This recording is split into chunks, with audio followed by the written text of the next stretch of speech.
मुश्कबू शख्सियत, कस्तूरी की मानंद अपनी सुरभि को बिखेरते हुए जो हम सब के जीवन में अपनी गैर मौजूदगी के बावजूद कहीं ज्यादा मौजूद हैं, उनकी 79वीं जयंती पर मैं अपनी भावांजलि देता हूं। बस एक निगाह मुझे देखता चला जाता, बस एक निगाह मुझे देखता चला जाता, उस आदमी की मोहब्बत फकीर जैसी थी।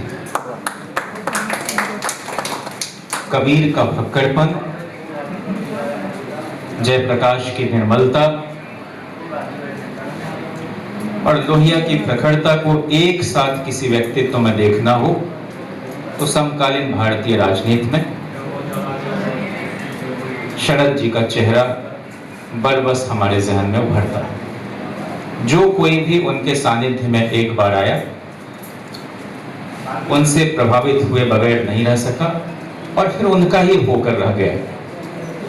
और इस बात को मैं बड़ी शिद्दत से महसूस करता हूं कि वे मेरे पिताजी के भी नेता रहे, और मैं यह तो कहने की दृष्टता नहीं कहूंगा कि मेरे नेता रहे, लेकिन इतना जरूर है कि भारतीय समाजवादी आंदोलन के इतिहास के अध्यापक के रूप में उनका अतिशय स्नेह और मार्गदर्शन मुझ जैसे सुदूर देहात फड़किया के इलाके से चलकर दिल्ली पहुंचने वाला, जिसको एक जमाने में अकबर के वजीर खजाना टोडरमल ने भी पैमाइश करने में अपनी असमर्थता जताई थी, उस अलग थलग इलाके से जब मैं पहुंचा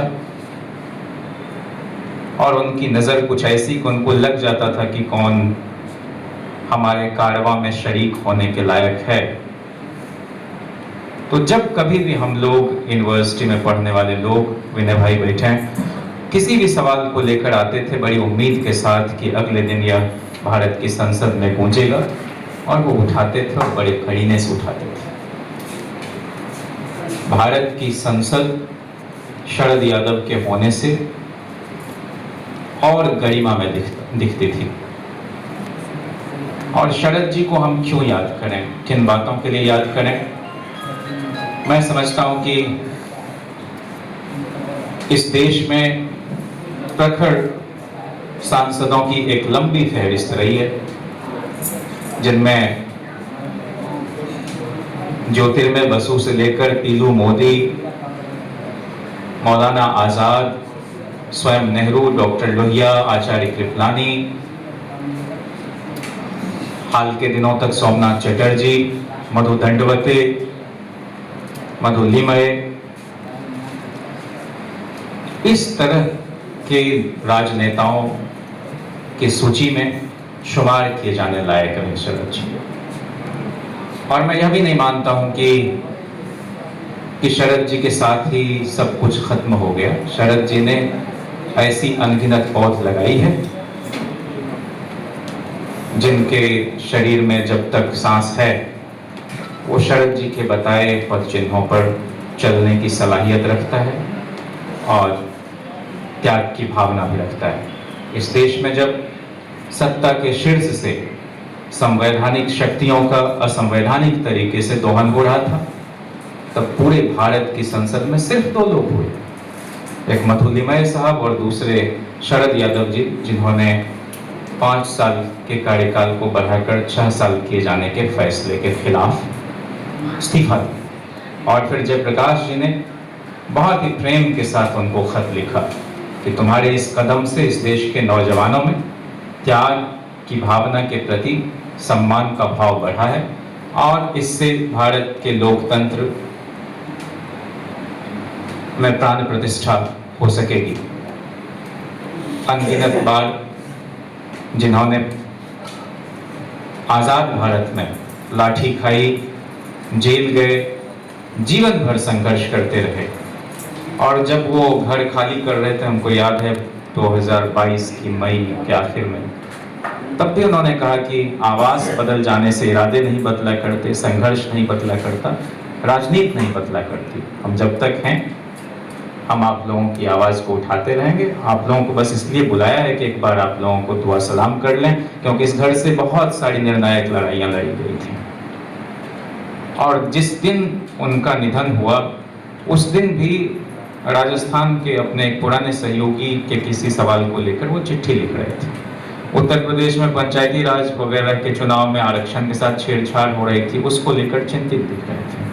और वो एक ऐसे राजनेता रहे जो जिनके अंदर कभी भी न तो अहसासे कमतरी का गुरूर रहा और न तो अहसासे बढ़तरी के अभिमान से कभी वो गुजरे।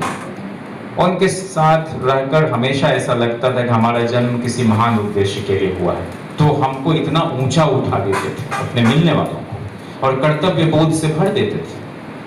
मैं उनको हमेशा बहुत ही प्रेम और अनुराग के साथ याद करता हूँ और मैंने बहन सुभाषिणी जी से एक बार कहा भी कि 2 बार उनको उनके जाने के बाद मैंने सपने में देखा, जीवित रहते नहीं देखा कभी। बोले कि आप बहुत खुशकिस्मत है जयंत भाई, मैं तो सोचती हूँ कि कभी वो आए हमारे ख्वाब में। तो शरद जी बहुत ही निर्मल व्यक्तित्व के धनी, अकुंठ चित्त के मालिक और जाने कितने लोगों को उन्होंने मुख्यमंत्री बनाने में निर्णायक भूमिका निभाई और हजारों लोगों को तो अपने हाथ से टिकट देकर संसद और विधानसभा पहुंचाए और कभी भी हमने उनको प्रलाप करते हुए नहीं देखा। कम से कम 200 मुलाकातें तो उनके साथ थी और हमेशा निजता का सम्मान। इस देश के एक बड़े नेता की तस्वीर उनके, वो एक महज इत्तेफाक है, उनके घुटने के पास बैठे हुए और जब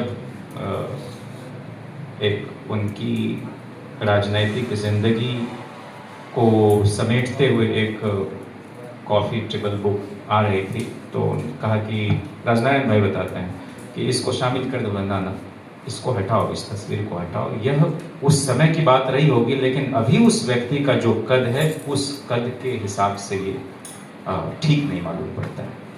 और अगर वही नेता होते तो कहते नहीं इसको तो जरूर डालें।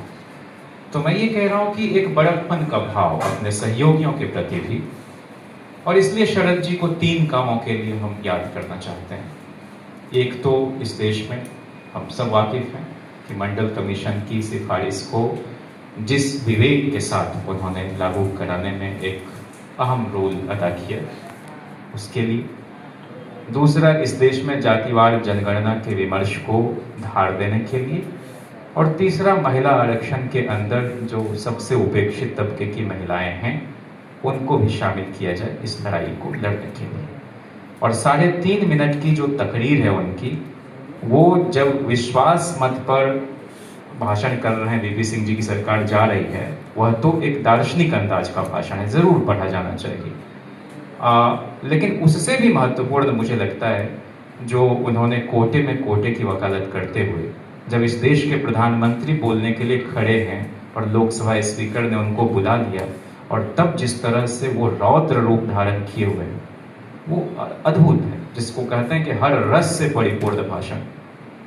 और फिर उसके बाद जब हाउस दोबारा ऑर्डर में आया है एडजर्नमेंट के बाद, उसके बाद क्या फिलोसोफाइज किया है क्यों होना चाहिए, और सब लोगों ने गौर से सुना। और नहीं तो जो 25-30 साल मतलब उनके जीवित रहते हुए तो फ्लैट रिजर्वेशन महिलाओं का नहीं लागू हो सका। तो ये एक इंटेग्रिटी भरा जीवन उन्होंने जिया और मैं समझता हूँ कि ठीक बात है कि उनको अनेक गुणी लोगों का सानिध्य प्राप्त रहा। जयप्रकाश जी से लेकर दादा धर्माधिकारी जी से लेकर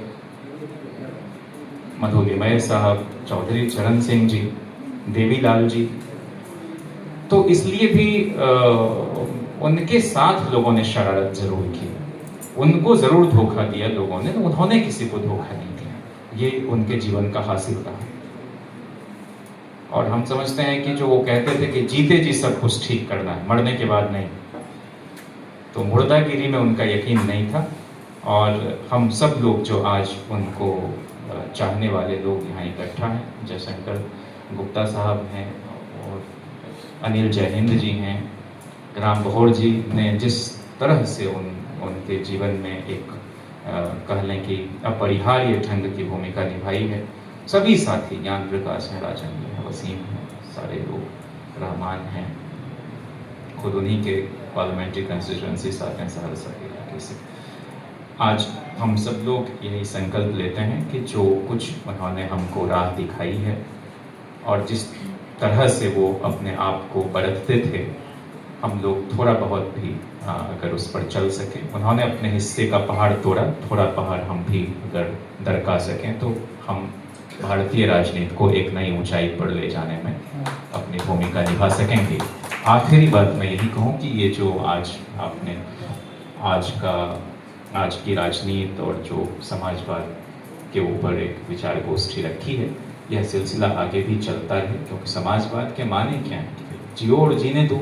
लेकिन यहाँ तो इतना केंद्रीयकरण हो गया है, और अशोक वाजपेयी के शब्दों में कहूँ तो आज अज्ञान जो है वो कोई देहरादून की सड़कों से नहीं, चांदनी चौक की गलियों से नहीं, वो लाल किले पर चढ़ के बोल रहा है।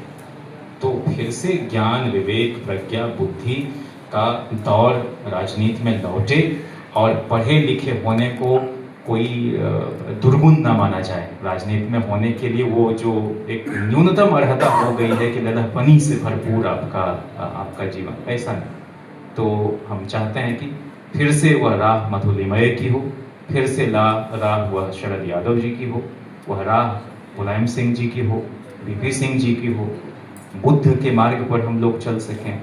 लड़ने फिरने का जो एक मादा है वो लालू प्रसाद जी का हो। रामविलास जी ने अपने ज़माने में 30 वर्षों तक सोशल जस्टिस की राजनीति की। इसलिए हमको अपनी लघुता से मुक्ति मिले और बड़प्पन के साथ हम अपने आप को बरत सकें। आज जिस तरह का शोर है, जिस तरह की चीख है हर जगह, चाहे पब्लिक स्पीचेज हो, चाहे पार्लियामेंट्री स्पीचेज हो, उसमें शरद जी हमको एक गंभीर राजनेता के रूप में याद आते हैं, जिन्होंने गंभीर बातों को हमेशा गंभीरता के साथ ही कहा है। तो हमको महसूस किया जाए है खुशबू की तरह। परवीन शाकिर का एक शेर है कि हमको महसूस किया जाए है खुशबू की तरह, हम कोई शोर नहीं है जो सुनाई देंगे। शरद जी महसूस किए जाने के लायक शख्सियत रहे हैं और हमेशा हमारे जीवन में वो मौजूद रहेंगे।